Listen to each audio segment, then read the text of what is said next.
What's up, guys? For this video, I totally forgot that at a shotgun start, you start on random holes.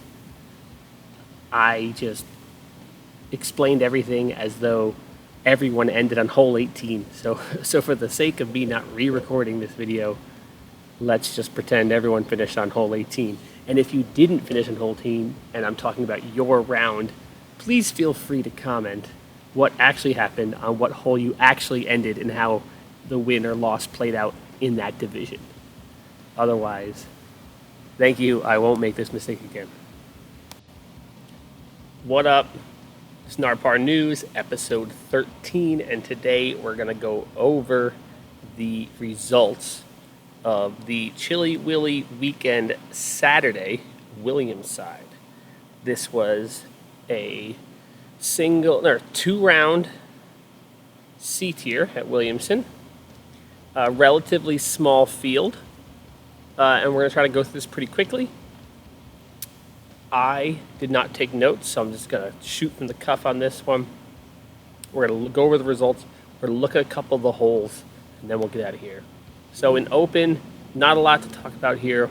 We had two people playing, Dylan and William. Not even really super close there. Dylan takes it down. Doesn't look like he shot super amazing. Shot 961. That's not amazing for Dylan, but it was enough for him to take down a win. So that's your MPL. We're not going to look at any stats there because there's two people. So we're going to move right along to advanced. In advanced, let's go to round one first. We have Andrew is in the lead after the first round, and the scores are not amazing here. Let me widen this up a little bit so we could see the round ratings. There we go. Even was the hot round of round one. What happened? Someone let me know. Was it rainy or windy in the morning? Because even par being the hot round at Williamson is not super amazing. And as we'll see in round two, the scores did improve. We got +3, +3, +4. Kind of a tight pack, nothing really jumping out here. 953 was the hot round. Yeah, let's go to round two, and what do you know it? Rob Murdoch jumps up the leaderboard, shoots 10-10. That's another 1,000 rated round. If you've been paying attention this season in Rochester, Rob Murdoch has been destroying the course. Keeps putting up 1,000 rated rounds. He ends up shooting 7 under. That's enough to take the win. Now, if we look at Andrew Durrell, these last two holes here, 17 and 18, looks like everything happened on 17. It's amazing they both birdied 18 because 18 is such a difficult hole. 17, Rob takes the birdie, Andrew takes the bogey, and that was pretty much all he wrote. But, 18 is a tough hole. Kudos to both of them for getting pars on 18, because that's a really, really hard par. Let's go to the stats real quick here. Easiest hole, we're going to get hole 5 in round 2. Hardest hole will be 18 in those are both round 1. We switched to round 2. Hardest hole was 14, followed by 18, and the easiest hole was 6. So both rounds, they tied. Both 18 and 14 tied for 0.67 over par. 18 is a really, really difficult hole. Let's actually look at that hole. This is what you're looking at when you're looking at hole 18. It is super difficult. I personally don't know what to do on this hole. I kind of just throw right at this main gap, and I try to just throw. So some people, like, there's this gap and this gap. Basically, you want to throw something hard, penetrate, and dump left. I think this is the gap most people are going to try to play, but really, I throw at this row of trees and just hope for the best. But the drone is flying through the main gap, so you want something like an overstable fairway or a distance driver to hit this gap and then start to hyzer. Once it starts to hyzer, you kind of got to get lucky through this spraying of trees to get up here for a 2. It's a really tough 2. And if you kick early and go left, it can be very, very difficult to secure a par on this hole. And that's why this hole played as the hardest hole on the course in both rounds, and pretty much for every division. Let's move on to AM 40.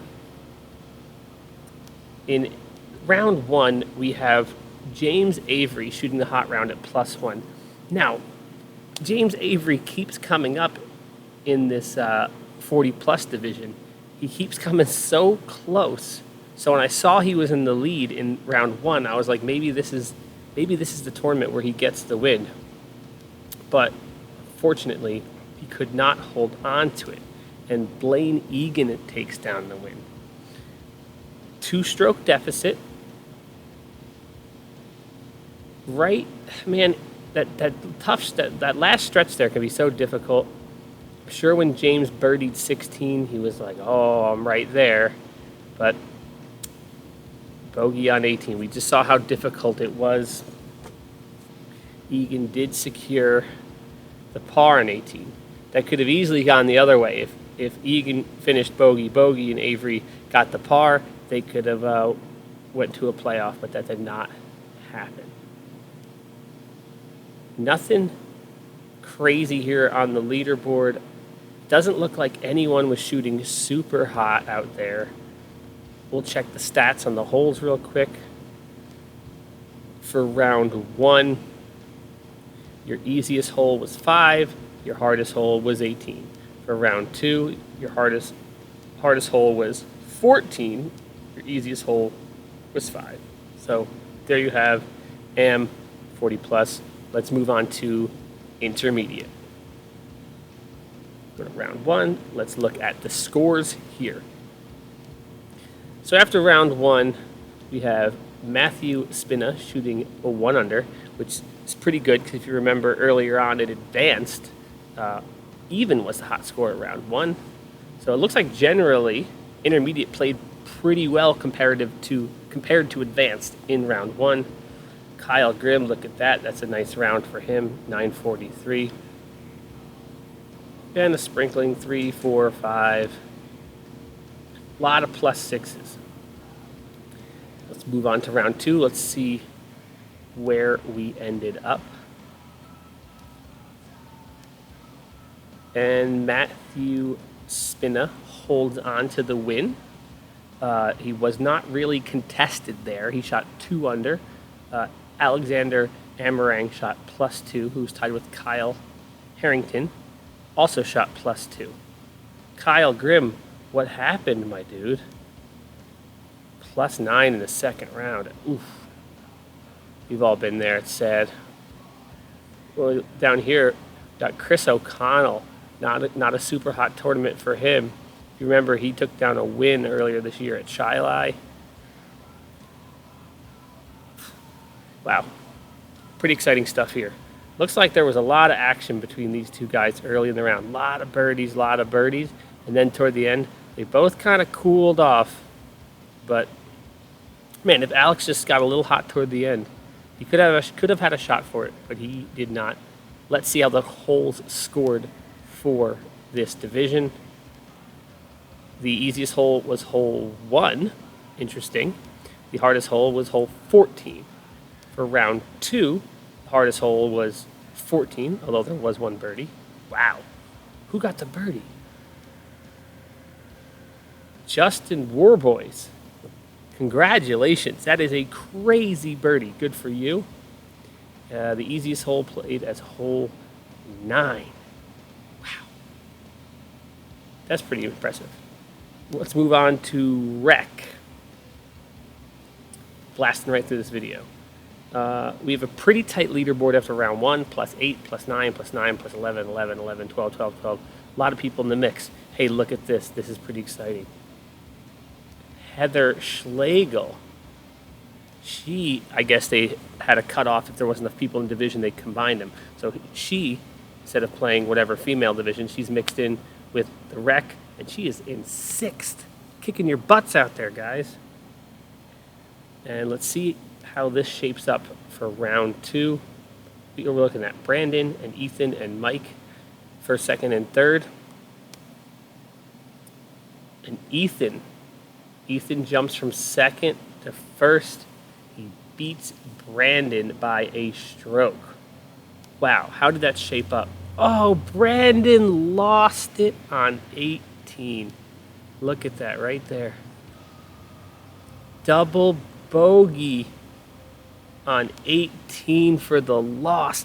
Oh, you feel it. Don't you just feel it? Oh, my God. That's sad. Anyway, I digress. Where did Heather end up? Tied for 8th in a division of 14, top of the pack, kicking a bunch of the boys' butts. That's pretty freaking cool. Ethan takes down the win. He looks like he didn't have a rating before this. So, wow, that's pretty cool. Let's look at some of the stats for rec. Round 1, we have 5 played at the easiest, 13 played at hardest. I could see that. 13 kind of, that hole's rough. In round 2, 9 played at the easiest, and 14 played as the hardest. Let's look at hole 14, because 14 also played really difficult. Oh, now you look at this, you remember exactly what hole I'm talking about. This hole is brutal.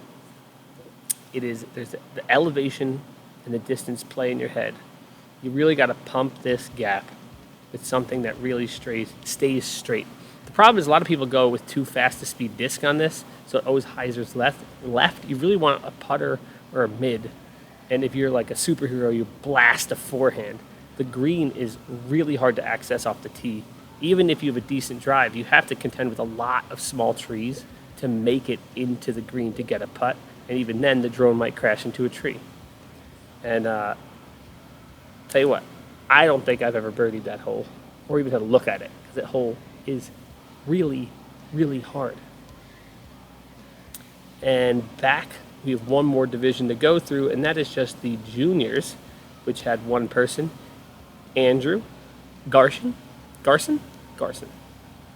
He shot 796, 28 points above his rating, takes down the win, no one contended with him, so good for you.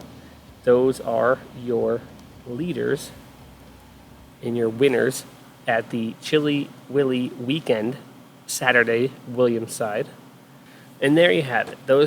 That's it. It's over. Those are the results. Dylan takes down Open, Robert Murdoch takes down Advanced, Blaine Egan, Amateur 40+, Matthew Spina, Intermediate, Ethan Snell in Rec, and Andrew Garson in Juniors. If you played this tournament, let me know how it went for you in the comments. What was your good hole? What was your bad hole? What's that one shot, the one putt you wish you had back? Why were the scores so bad in round 1? I'm dying to know.